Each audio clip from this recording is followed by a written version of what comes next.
जय श्री कृष्णा, राधे राधे। नमस्कार दोस्तों, आपके अपने YouTube चैनल एक्सप्लोरिंग देवस्थानम में आपका स्वागत है। आज इस वीडियो में हम आपको भाई दूज की एक पौराणिक कथा बताने जा रहे हैं। एक बुढ़िया थी, उसके 7 बेटे और एक बेटी थी। बेटी की शादी हो चुकी थी और जब भी उसके बेटे की शादी होती, फेरों के समय एक नाग आता और उसके बेटे को डस लेता। बेटे की वही मृत्यु हो जाती और बहू विधवा। इस तरह उसके 6 बेटे मर गए। 7वें की शादी होनी बाकी थी। इस तरह अपने बेटों के मर जाने के दुख से बुढ़िया रो रो के अंधी हो गई थी। भाई दूज आने को हुई तो भाई ने कहा कि मैं बहन से तिलक कराने जाऊंगा। माँ ने कहा ठीक है। उधर जब बहन को पता चला कि उसका भाई आ रहा है तो वह खुशी से पागल होकर पड़ोसन के गई और पूछने लगी कि जब बहुत प्यारा भाई घर आए तो क्या बनाना चाहिए। पड़ोसन उसकी खुशी को देखकर जल भुन गई और कह दिया कि दूध से रसोई लेप, घी में चावल पका। बहन ने ऐसा ही किया। उधर भाई जब बहन के घर जा रहा था तो उसे रास्ते में सांप मिला। सांप उसे डसने को हुआ। भाई बोला, तुम मुझे क्यों डस रहे हो? सांप बोला, मैं तुम्हारा काल हूँ और मुझे तुमको डसना है। भाई बोला, मेरी बहन मेरा इंतज़ार कर रही है, मैं जब तिलक करा के वापस लौटूंगा तब तुम मुझे डस लेना। सांप ने कहा, भला आज तक कोई अपनी मौत के लिए लौट के आया है जो तुम लौट कर आओगे? भाई ने कहा, अगर तुम्हें यकीन नहीं है तो तुम मेरे झोले में बैठ जाओ। जब मैं अपनी बहन से तिलक करा लूँ तब तुम मुझे डस लेना। सांप ने ऐसा ही किया। भाई बहन के घर पहुंचा। दोनों बड़े खुश हुए।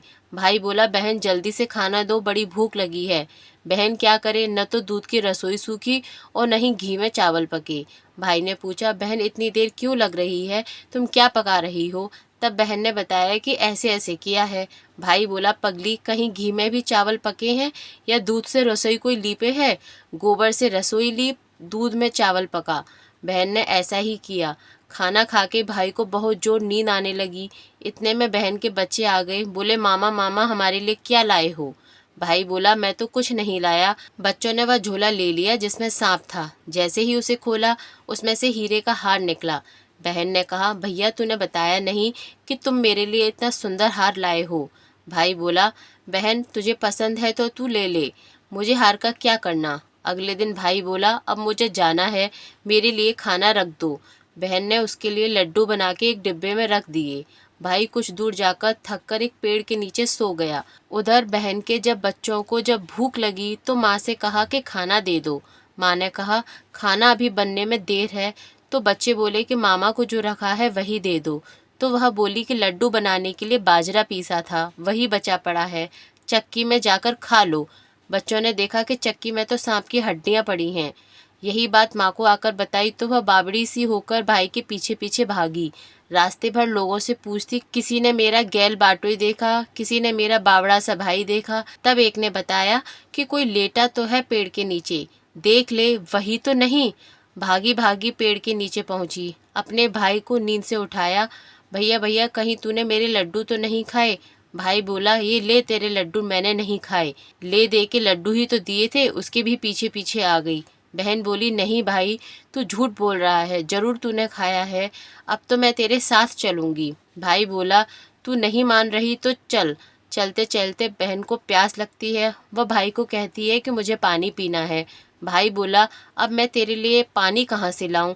कहीं दूर चील उड़ रही है, चली जा, वहाँ शायद तुझे पानी मिल जाए। तब बहन वहाँ गई और पानी पीकर जब लौट रही कि रास्ते में एक जगह जमीन में 6 शिलाएं गड़ी हैं और एक बिना गड़े रखी हुई थी। उसने एक बुढ़िया से पूछा कि ये शिलाएं कैसी हैं? उस बुढ़िया ने बताया कि एक बुढ़िया है, उसके 7 बेटे थे। 6 बेटे तो शादी के मंडप में ही मर चुके हैं, तो उनके नाम की ये शिलाएं जमीन में गड़ी हैं। अभी 7वें की शादी होनी बाकी है।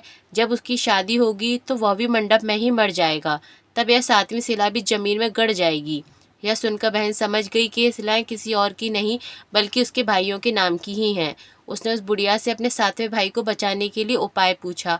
बुढ़िया ने उसे बतला दिया कि वह अपने 7वें भाई को कैसे बचा सकती है। यह सब जानकर वहां से वह अपने बाल खुले करके पागलों की तरह अपने भाई को गालियां देती हुई चली। भाई के पास आकर बोली, तू तो जलेगा, कुटेगा, मरेगा। भाई उसके ऐसे व्यवहार को देखकर चौंक गया, पर उसे कुछ समझ नहीं आया। इसी तरह दोनों भाई बहन माँ के घर पहुँच गए। थोड़े समय के बाद भाई के लिए सगाई आने वाली थी। उसकी शादी तय हो गई। जब भाई को सेहरा पहनाने लगे तो वह बोली, इसको क्यों सेहरा बंधेगा, सेहरा तो मैं पहनूंगी, ये तो जलेगा मरेगा। सब लोगों ने परेशान होकर सेहरा बहन को दे दिया। बहन ने देखा उसमें कलगी की जगह सांप का बच्चा था। बहन ने उसे निकाल के फेंक दिया।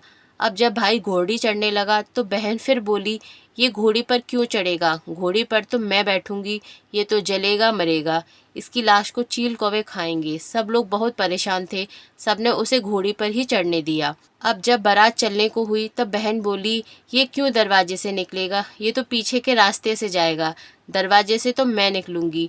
जब वह दरवाजे के नीचे से जा रही थी तो दरवाजा अचानक गिरने लगा। बहन ने एक ईंटा उठाकर अपनी चुनरी में रख दी। दरवाजा वहीं की वहीं रुक गया। सब लोगों को बड़ा अचंभा हुआ।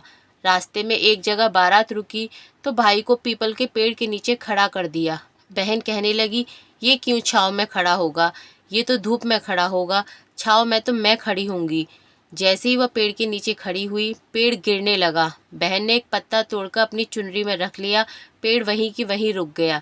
अब तो सबको विश्वास हो गया कि ये बावली कोई जादू टोना सीख कर आई है, जो बार बार अपने भाई की रक्षा कर रही है। ऐसे करते करते फेरों का समय आ गया।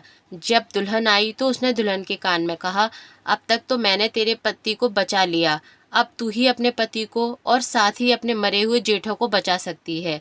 फेरों के समय एक नाग आया। वो जैसे ही दूल्हे को डसने को हुआ, दुल्हन ने उसे एक लोटे में भर के ऊपर से प्लेट से बंद कर दिया। थोड़ी देर बाद नागिन लहर लहर करती आई। दुल्हन से बोली, तू मेरा पति छोड़। दुल्हन बोली, पहले तू मेरा पति छोड़। नागिन ने कहा, ठीक है, मैंने तेरा पति छोड़ा। दुल्हन, ऐसे नहीं, पहले 3 बार बोल। नागिन ने 3 बार बोला। फिर बोली कि अब मेरे पति को छोड़। दुल्हन बोली, एक मेरे पति से क्या होगा, हंसने बोलने के लिए जेठ भी तो होने चाहिए, एक जेठ भी छोड़। नागिन ने जेठ के प्राण भी छोड़ दिए। फिर दुल्हन ने कहा, एक जेठ से लड़ाई हो गई तो एक और जेठ, वो विदेश चला गया तो तीसरा जेठ भी छोड़। इस तरह एक एक करके दुल्हन ने अपने 6 जेठ जीवित करा लिए। उधर रो रो के बुढ़िया का बुरा हाल था कि अब तो मेरा 7वां बेटा भी बाकी बेटों की तरह मर जाएगा। गांव वालों ने उसे बताया कि उसके 7 बेटे और बहुएं आ रही हैं। तो बुढ़िया बोली, अगर यह बात सच हो गई तो मेरी आंखों की रोशनी वापस आ जाए, मेरे सीने से दूध की धार बहने लगे। ऐसा ही हुआ। अपने सारे बहू बेटों को देखकर वह बहुत खुश हुई। बोली, यह सब तो मेरी बावली का किया है, कहाँ है मेरी बावली बेटी। सब बहन को ढूंढने लगे। देखा तो वह भूसे की कोठरी में सो रही थी। जब उसे पता चला कि उसका भाई सही सलामत है तो वह अपने घर को चली। उसके पीछे पीछे सारी लक्ष्मी भी जाने लगी। बुढ़िया ने कहा, बेटी पीछे मुड़ के देख, तू सारी लक्ष्मी ले जाएगी तो तेरे भाई भाभी क्या खाएंगे। तब बहन ने पीछे मुड़ के देखा और कहा, जो माँ ने अपने हाथों से दिया वह मेरे साथ चल, बाद बाकी का भाई भाभी के पास रहे। इस तरह एक बहन ने अपने भाई की रक्षा करी। तभी से यह भाई दूज की कथा प्रचलित है। हे भगवान, जैसे आपने उस बावली के भाई की रक्षा करी, वैसे ही सबके भाइयों की रक्षा करिए।